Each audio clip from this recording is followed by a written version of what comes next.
날아가 don't you know 얼마나 내가 원하는지 I promise you 난 너뿐 약속에 어디든 take you there 그 누가 뭐라던 I don't care 네 손에 반지 끼워줄 수 있게. Les groupes temporaires explosent en popularité alors qu'ils disbandent au bout de 1 an, 2 ans. Pourquoi la K-pop fabrique des groupes temporaires et surtout pourquoi les fans acceptent ça alors qu'ils savent que le groupe va disparaître et que le système est parfois truqué. IOI, One, IZ*ONE, X1, Kepler, ZB1, pourquoi tous ces groupes ont une date d'expiration déjà dès le début?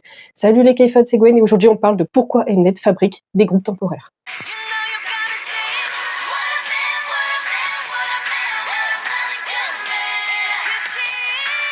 Déjà, Mnet, c'est la plus grande chaîne de télé en Corée du Sud. C'est vraiment la plus grosse chaîne. C'est Mnet We Are K-pop, donc ça veut clairement tout dire. C'est la chaîne de K-pop. C'est comme si tu prenais les plus grosses chaînes de télé françaises, toutes les plus grosses chaînes de télé françaises, et que tu les fusionnais en une seule chaîne. C'est vraiment énormissime. Et c'est eux qui, de par leurs émissions, genre Produce 101, Boys Planet, Girls Planet, toutes ces émissions-là, Girls Planet 999, oui, je le dis en français, je m'en fous. Ils font ces émissions-là où il y a plein de trainees qui participent et le public vote pour ensuite former un groupe final où en général il y a genre 9 membres à peu près en général. Hein. Donc c'est ça, Mnet, la plus grosse chaîne de télé coréenne qui fait des survival shows, comme on a l'habitude d'en voir dans la K-pop, mais à but de faire un groupe temporaire.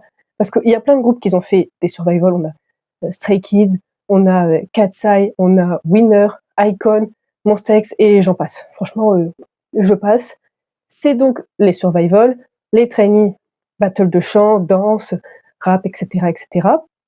Le public vote et à la fin, ça forme un groupe final, mais un groupe qui est censé durer dans le temps. Là, c'est temporaire, c'est-à-dire qu'au bout de 1 an, 2 ans, ça dépend, ça disbande. Mais du coup, on va analyser pourquoi, comment ça se passe, surtout pourquoi Mnet fait ça et pourquoi les agences acceptent, parce que c'est des trainees qui sont déjà trainees dans des agences, qui sont envoyés à Mnet pour faire cette émission. Et c'est bien beau tout ça, mais pourquoi faire?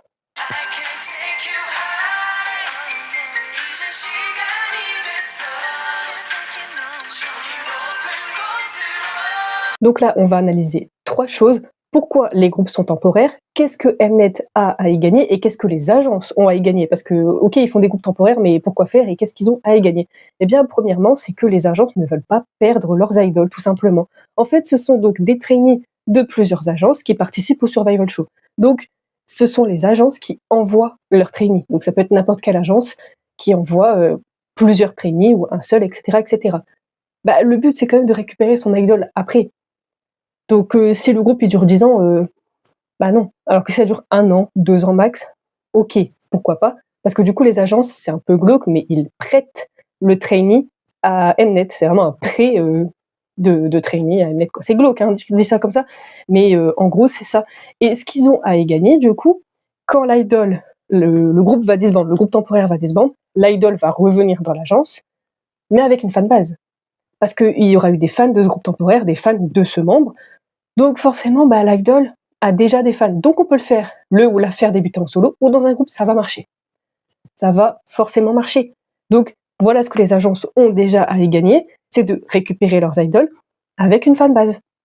Par exemple, IVE, voilà, IVE, les Seraphim, ils ont récupéré des membres populaires d'IZ*ONE, les agences ont récupéré leurs membres, populaires grâce à IZ*ONE. IVE, les Seraphim, sont des groupes très populaires, aussi de par leur groupe, bien sûr. On a un peu oublié au début, quand IVE a débuté, quand les Seraphim a débuté, on parlait du fait qu'il y en a qui venaient d'IZ*ONE. Maintenant, en vrai, on n'en parle plus, hein, clairement. IVE ont leur identité, les Seraphim aussi, qui n'ont plus rien à voir avec IZ*ONE. Notamment Chaewon, quand tu la vois dans IZ*ONE et dans les Seraphim, tu fais c'est la même personne. Non, parce que j'écoute les Seraphim, mais j'écoutais pas IZ*ONE. Donc quand j'ai vu les photos d'elle avant, je fais mais attends, mais ce n'est pas la même personne. Donc voilà ce qu'ils ont à gagner. La deuxième raison du temporaire, de ce que ça leur fait gagner à Mnet et aux agences, c'est que le temporaire, ça crée l'urgence. Pour le fandom en tout cas. Tu sais que le groupe, dans 1 an, il n'existe plus, mais tu es quand même fan, et bah du coup, c'est maintenant ou jamais. Chaque comeback compte.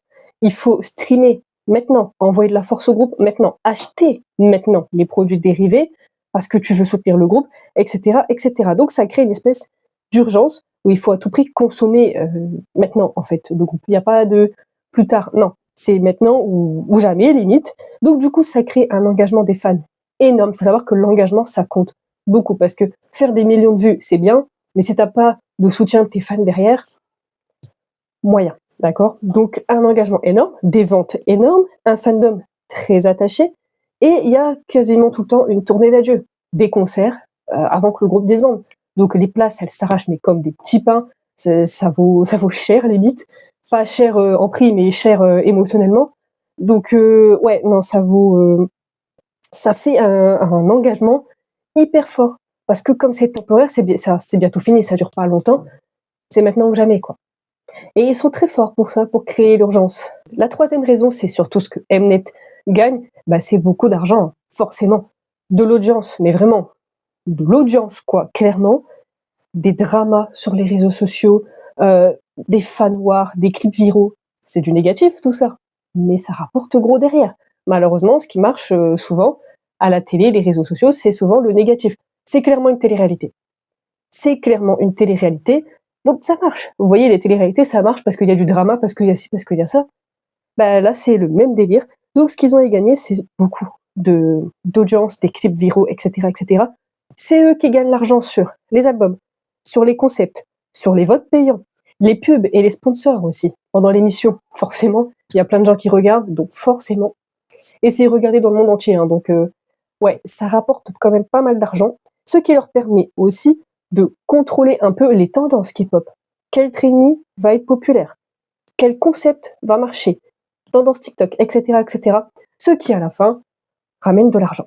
Sauf que comme Mnet n'ont pas leur propre trainee et donc n'ont pas de quoi faire leur propre groupe, ils invitent les agences, des castings en fait, hein, à envoyer leurs meilleurs trainees pour les prendre potentiellement. Alors bien sûr, il y a une sorte de casting et ils choisissent les meilleurs pour pouvoir faire le survival et ensuite, en fonction des votes, ça fera un groupe final. Et les agences, bah, ce qu'ils ont à gagner, des fois, c'est même les agences qui contactent Mnet pour dire coucou Mnet, la prochaine fois que tu fais un survival, tu nous appelles, on a des super trainees à te proposer. Comme ça, quand l'idol revient, bah, il a déjà une fanbase. Et donc, si on le fait débuter en solo ou dans un groupe, déjà une fanbase qui va être là, et donc déjà une popularité, et donc déjà de l'argent. Ça leur apporte à tous de l'argent.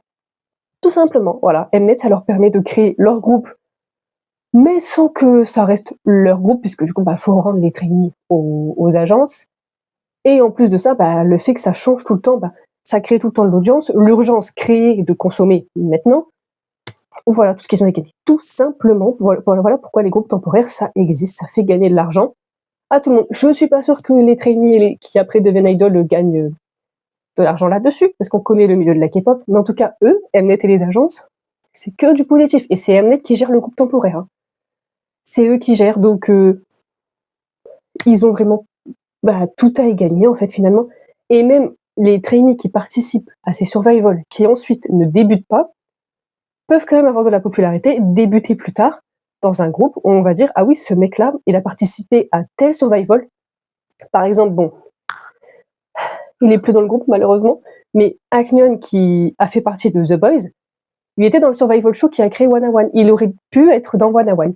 Sauf que finalement, non. Donc du coup, fin 2017, au lieu d'être dans Wanna One, il a débuté dans The Boys. Et ça a duré forcément beaucoup plus longtemps.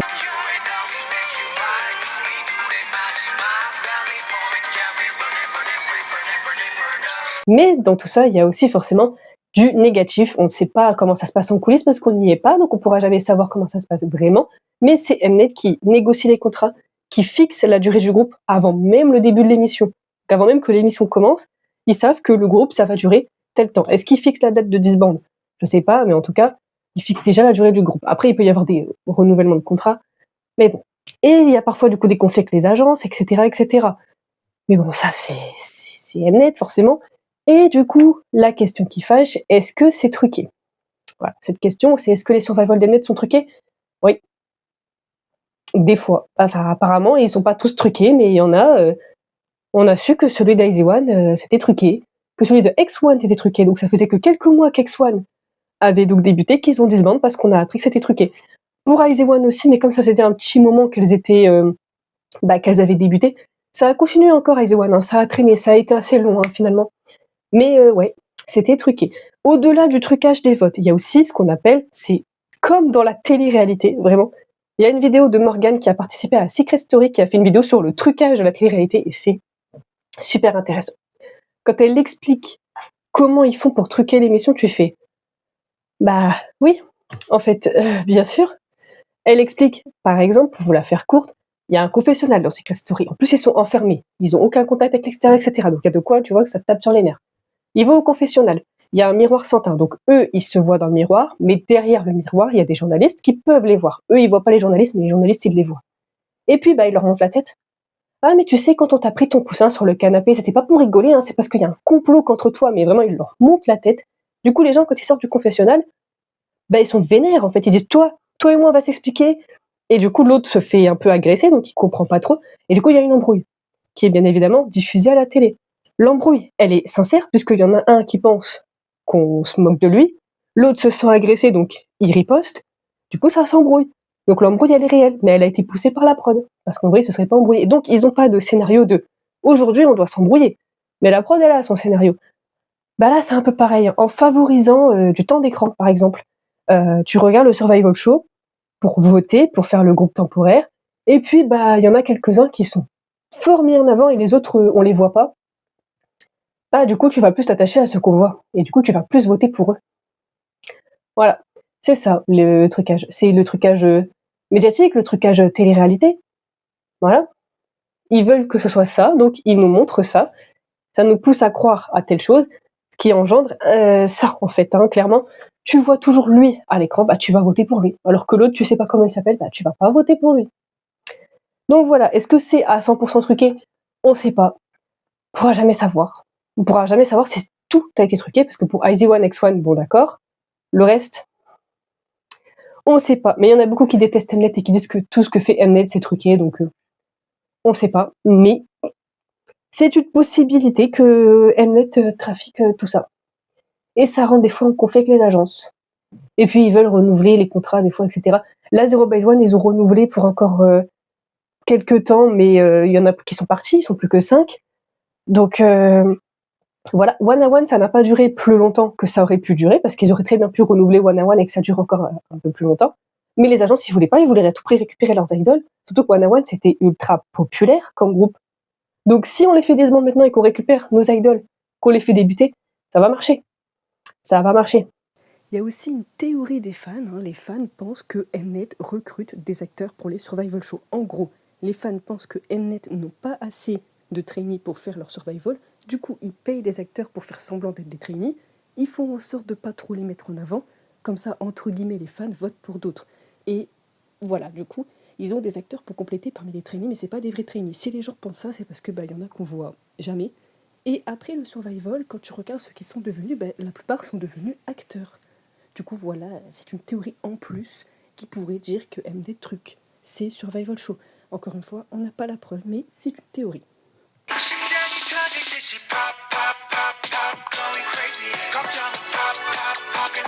Bah oui, les fans, parce que s'il y a personne qui regarde les survival, bah il n'y a pas de survival. Donc pourquoi les fans aiment ça, en sachant que le groupe, bah il est temporaire et que du coup il va finir par se finir, tout simplement. Pourquoi? Tout simplement parce que les fans ont l'impression de créer eux-mêmes le groupe. Le fait de suivre les trainees pendant des semaines, de les voir débuter, d'avoir voté, même si on n'est pas toujours sûr que c'est truqué ou pas, enfin bref, le fait d'avoir quand même voté, d'avoir soutenu les membres, etc. Mais même après le disband, de les suivre, de voir qui débute en solo, qui débute dans quel groupe, les activités solo, les activités du groupe, etc., etc. Ça t'attache de les voir évoluer pendant des semaines, des mois, du coup, et d'avoir l'impression de créer soi-même le groupe, tout simplement. Les fans adorent pour cette raison-là. Mais ça marche un petit peu moins bien. Kepler et Zero Base One, il y en a qui disent que Kepler, ça plaît moins parce que les chansons sont pas extraordinaires. D'autres qui disent que Zero Base One, si ça marche pas, c'est parce qu'ils ont un concept assez cute, là où dans la K-pop, on aime de moins en moins les concepts cute et on préfère les trucs plus badass, et que du coup, c'est pour ça que ça marche pas. Il y en a d'autres qui pensent que si ça marche moins, c'est parce que les fans en ont déjà marre de cette histoire de groupe temporaire, parce que ça fait depuis genre 2016 que ça existe, donc c'est pas non plus vieux, cette histoire de groupe temporaire. Il y en a eu plusieurs, mais il n'y en a pas eu 45 non plus. Mais il y en a qui disent, en fait, tu t'attaches à un groupe, et puis ils disent, ça fait chier. Donc, les gens veulent de moins en moins écouter des groupes temporaires qui pleurent. C'est vrai qu'on n'en entend pas vraiment parler. Zero Base One, ça dépend. Il y en a qui disent que c'est des groupes qui marchent pas du tout. Je dirais pas qu'ils marchent pas. Mais je peux comprendre que on n'est pas forcément fan du concept de groupe temporaire, etc. Moi, j'écoutais One One, mais je venais d'écouter de la K-pop. En fait, je venais de découvrir la K-pop. J'écoute One One quelques semaines, et puis j'apprends quoi? Ils disbandent. Je fais, mais pourquoi ils disbandent alors qu'ils sont populaires? Parce que ça marche. En plus, ils étaient harcelés par les sasaeng. J'ai dit peut-être que c'est à cause du harcèlement des sasaeng qui disbandent, peut-être que c'est beaucoup trop. Et du coup, j'ai été me renseigner. En fait, non, j'ai vu que c'est parce que c'était temporaire. Je me suis dit pourquoi ils n'ont pas renouvelé? Bah, parce qu'en fait, du coup, les agences, ils voulaient les récupérer, quoi. D'accord. Et à ce moment-là, je me suis dit, mais c'est bizarre de faire ça. Bon, maintenant, on a toutes les raisons de pourquoi ils font des groupes temporaires, pour l'argent, la popularité, etc., etc. Mais à ce moment-là, moi, j'ai pas compris. Et du coup, les groupes temporaires, bah, j'écoute jamais. Honnêtement, j'écoute jamais. J'aimais bien Flash de X1, mais c'est de toute façon X1, bah, du coup, ça n'a pas duré. J'écoute pas. Parce que, en effet, j'accroche pas avec cette idée de m'attacher à un groupe pour qu'ils disbandent. Alors oui, après, tu vas suivre leurs activités, comme pour One One, où j'ai suivi un petit peu ce que les membres ils ont fait après. Mais bon, voilà quoi. Là, tu vois, il y a aussi déjà des fois des idoles. Donc, par exemple, Eugene qui est dans Kepler, qui était dans CLC. Et voilà, des fois, on a aussi des gens qui sont déjà idoles. Et après, on va suivre leurs activités. Et des fois, bah, ça marche malheureusement pas forcément, quoi. Parce qu'il y avait par exemple, pour One One, Jin Young qui a été mis dans CAX, après, ce groupe-là. Il a quitté le groupe. Et là, au mois d'avril, bah, ils ont disbandé. Du coup, CX, groupe avec un ancien membre de One One, bah, ça n'a pas tenu. Enfin, ça n'a pas tenu. Ça a tenu sa durée de contrat, quoi. Et ça n'a pas été renouvelé, ça n'a pas duré plus longtemps. Donc, oui, les fans adorent parce qu'ils ont l'impression de créer le groupe, et en même temps, bah, y a beaucoup de gens qui veulent plus trop des groupes temporaires parce que s'attacher à un groupe qui va disband, vas-y, non merci. Puis, les gens disent que les chansons ne sont pas extraordinaires, qu'elles sont pas marquantes pour Kepler et Zero by One, qui sont du coup les derniers groupes temporaires qui ont été créés par Mnet. Du coup, les gens, ils accrochent moins. Mais ça continue quand même de marcher, ça existe toujours, donc c'est que ça marche. Mais en gros, voilà pourquoi la K-pop, Mnet et les agences fabriquent des groupes temporaires, pour des questions d'argent et de popularité, tout simplement. J'espère que cette vidéo vous a plu, dites-moi ce que vous en pensez, dites-moi ce que vous pensez des groupes temporaires, si vous aimez pas, lesquels vous écoutez, lesquels vous suiviez, etc., etc. Ce que vous pensez de tout ça. Mettez un like, abonnez-vous, dites-moi tout ça en commentaire, rejoignez-moi sur Instagram, sur TikTok, c'est très important. Et on se dit à la semaine prochaine, les K-fans.